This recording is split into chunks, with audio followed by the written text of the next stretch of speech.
There you go. Yeah. So thanks everyone for joining us today. We're going to be talking about the Bank Canada rate announcement. Yeah.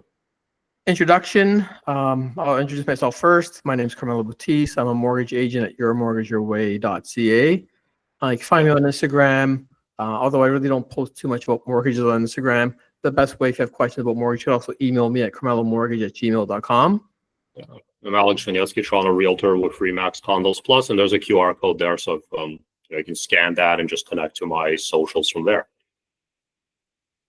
So the rate announcement was no surprise. It's not really breaking news. But today the Bank Canada held the overnight rate at 2.75%, and that was widely expected, Alex.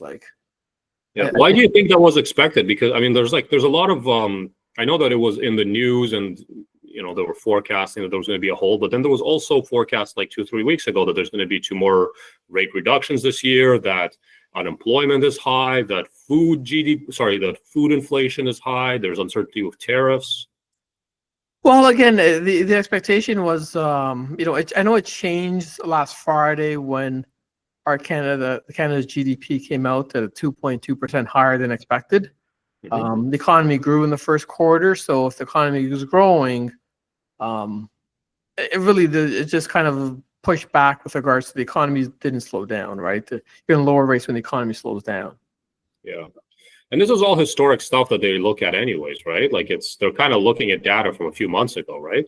Well, they're looking at, I guess, the most current data that they have, right? You go to the Bank Canada webpage, you could Google it, and they kind of talk about today's report, and a lot of it's really with regards to uncertainty. There's a lot of these tariff trade talks are literally changing by the hour, and even over the past weekend, there's been more changes where, Trump just raised the steel and aluminum tariff from 25% to 50% in 3 business days. It's just ridiculous. So, the Bank of Canada, usually when there's a rate drop, my phone's ringing like crazy. When there's no change and everyone's expecting it, that's me just kind of on my laptop. I'm just working away. But the one thing, Alex, is to look at what's happening now. And this is a chart. I'll kind of explain it to you because when you kind of look at the numbers, you may not understand it and the legend. So really, this kind of is a comparison between the Bank Canada overnight rate and the 5-year bond yield. So the blue line, Alex, I want to point out, is the Bank Canada overnight rate, and the rate is based on the left-hand column. So a year ago we had the Bank Canada at 4.75, and up until March, the last rate cut, there really hasn't been that much change. The gray line is the 5-year Canadian bond yield, and why we look at the 5-year Canadian bond yield is because that is how the 5-year mortgage fixed rates are priced when the bank has to borrow money to lend to you as a consumer. So that's what we track. And you could see, from a year ago, both of them were, the yield, you got to look at the left-hand column, right? So it doesn't match the same numbers on the right. You could see in the past 3 months, as the Bank Canada held steady, the tops of these little trends, because of the bonds trade between Monday to Friday, like the stock market. They go up and down, up and down. Like when the tariffs came out, Liberation Day, April 2nd, yields dropped, but then they just shot right back up, right? And you can see they're kind of trending up. They're not as low as they were in that one point in April. So those people who were fortunate in that second week of April to lock an interest rate, fantastic. But if somebody now trying to get a mortgage, or you got a quote in April, but you never applied or never got a rate hold, can't go back in time. You're not going to get those rates again. Yeah. So Carmelo, here, look, in this chart, you're talking about the bond yields, which is directly correlated with fixed rate mortgages. Yes. But this presentation is also about the Bank of Canada's overnight rate, which I just want to explain to anybody who's viewing this, and we are posting this on our YouTube channel afterwards as well, that for mortgages we have fixed rate and we have variable rate, and the Bank of Canada's overnight rate impacts the variable rate mortgage, while bond yields impact fixed rate mortgages. And I know that many times when there is a rate drop, you may be getting calls from your clients that have fixed rate mortgages, and they're wondering if their fixed rate mortgage is going to be going down as a result of this. So I do want to kind of just throw it out there, because if somebody's kind of watching this and they're not familiar with how this works, I just want to avoid any possible confusion there. Yeah, no, you're bang on, Alex. Like, again, the Bank of Canada, when they change the rate, it only impacts those of a variable rate. It could be a variable rate mortgage, it could be a home equity line of credit, it could be a car loan, or it could be an unsecured line of credit, it could be a business loan that's connected with a variable rate. Bank of Canada only impacts the variable rate loans. And there was a period of time, like during the pandemic, when variable rate mortgages were more attractive than fixed rate mortgages. They were significantly lower. How are you seeing them compare now? Like, is a variable rate mortgage more attractive today than a fixed rate mortgage, or is it the other way around? Do they kind of go back and forth? Well, it goes back and forth. Like, last year, explaining variable rate, and when the trend started, rates going down, people were more leaning towards it, knowing that they were getting lower rates. The expectation was also that fixed rates would kind of go down as well, and they really haven't. Right? Historically, if you look back over a 25-year period, traditionally with a mortgage, variable rates are lower than fixed rates, traditionally, because they take on, but they do come with more risk, meaning that it could change. And bond yields are basically Canadian debt, right? Yes. So people are trading Canadian debt on a market, and this is impacted by what's going on in the news, the economy, the US, tariffs, all of that. And that's how that has an impact on fixed rate mortgages. Where variable rate mortgages, the Bank of Canada just basically makes a decision on that depending on where the economy is, and try to keep inflation lower, right?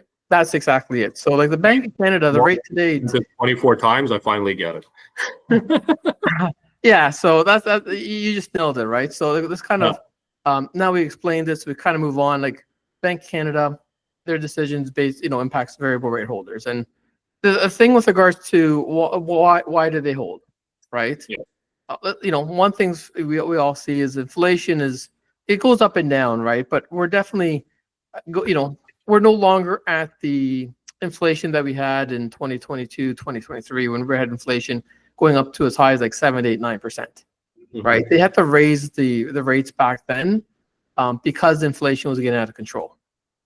Yes, now, if they want to have the inflation band between as low as 1%, they don't really want it to go too low, and no higher than 3%. So you can see over the last 12 months, we've been within that band, and you can see the extremes. Last May we're almost 2.9. September, last month 1.6, 1.7. So it's okay that inflation, they can't have a exact number. It's always going to be moving, but as long as we're within this band, it's a good thing for everyone. And inflation is just basically the cost of a basket of goods going up or down, right? Yes. So as things get more expensive, they want to bring down the interest rate so that things get cheaper or more affordable. Is that the concept? As things get more expensive and there's more inflation, they want to raise rates to bring prices down. Yes. So and vice versa. So when we have tariffs from the US, which will probably make things more expensive, yet they don't want to make any decision about the rates. I guess they're only dealing with data. The reason they didn't do anything today, even though there's all this, speculation and tariffs and all that things going on, is that they just work with real data. They don't work with Taco, basically. Yeah, they don't chicken out. Like they look at what's data. Like these tariffs, it's not really embedded in the economy yet. It will come, and this is where there's a difference between how they look at things, because they're looking at historical data versus you and I, Alex. We see it on daily, and everyone here, right? Like when we go to the store, I understand now the car manufacturers, they're raising their prices because of all these tariffs, right? So somebody looking for a car, they see the impact. So they're looking at Canada. They're looking at a little bit backwards data. I think they should, I'm hoping for the next meeting they start looking forward, right? But right now, inflation being cooled, there's no, these tariffs really haven't been priced into that basket of goods, and prices haven't been going up. So there's no reason for them to lower it yet. That's why one of the reasons why they also paused, right? They're okay to wait. Okay, good. But the one thing that's startling is unemployment. And this is starting to rise. This is where I value unemployment more than anything, right? Because if people are out of work, you don't have to worry about inflation. People don't have money to buy goods, right? And you could clearly see over the past year.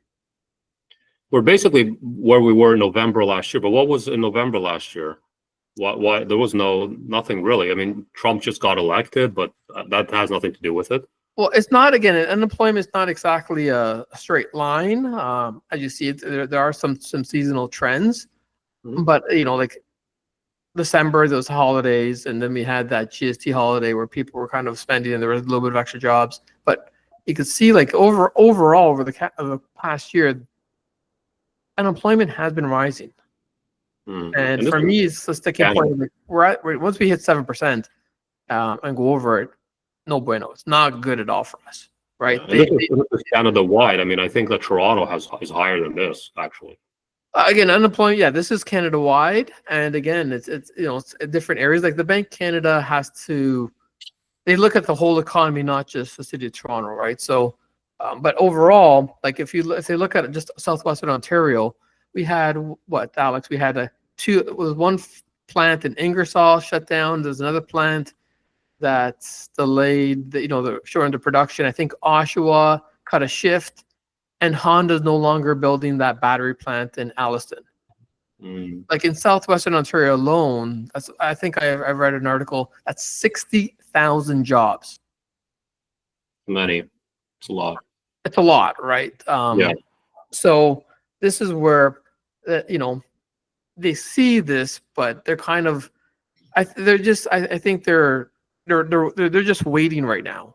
And this is where I understand them waiting on today's decision compared to April, because April was 2 days after that Trump Liberation Day with these 100% tariffs. But looking at the data, I think we need to. They need to start making decisions, right? Like the Canadian economy is not growing.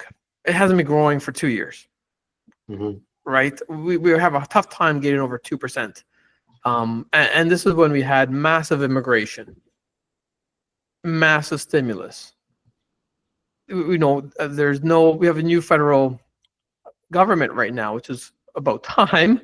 And we could have another presentation, whether it's good or bad, like liberals or conservatives, that's a different conversation. It doesn't matter. We have government in place now. And again, we don't know what the budget's going to be.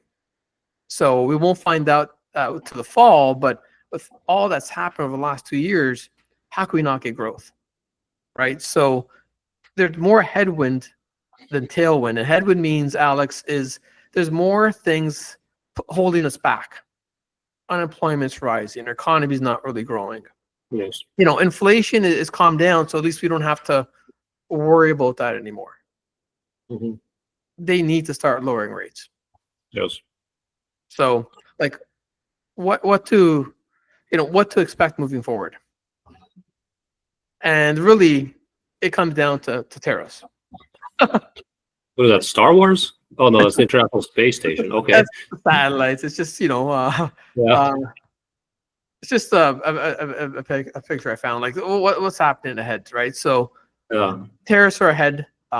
There's a lot of uncertainty, but I think we need to have on both the federal and and the fiscal people starting to make decisions, right? Because the economy is slowing down. Now, I found an interesting clip with regards to the forecast of what the big six banks say, and I find this very interesting, Alex, because based on today's decision, I guess this plus 0.5%, by the way, Alex, this was just after the stronger than expected GDP data, because before that, some banks were forecasting that they would actually cut by a quarter. But when they saw the economy grew by 2.2% in the first quarter, a lot higher than expected, they kind of took it off. That's why it was so widely expected. So some of these banks, like for example, RBC was predicting that actually there was going to be a 50% basis point increase in today's meeting. No. This was the change. The change since the stronger GDP data. Okay. So prior to last GDP data last week, they were actually expecting a 50% cut. Royal Bank. Mm-hmm. The other four of the big six were Mhm. expecting a quarter. Scotia was the only one that held firm that got it right today. Curious thing is with regards to the third quarter, you can see there's between 5 of the 6 big banks are expecting between now and the end of the third quarter Mhm. a 0.5% cut. Mhm. Scotia, they're holding strong. Mhm. By the end of the fourth quarter this year, BMO expects the rate to go down by 0.75, CBC only 0.5%, National Bank by 0.75, Yep. Royal Bank by only 0.5%, Scotia's holding strong, and TD Bank by only 0.5%. So you can see,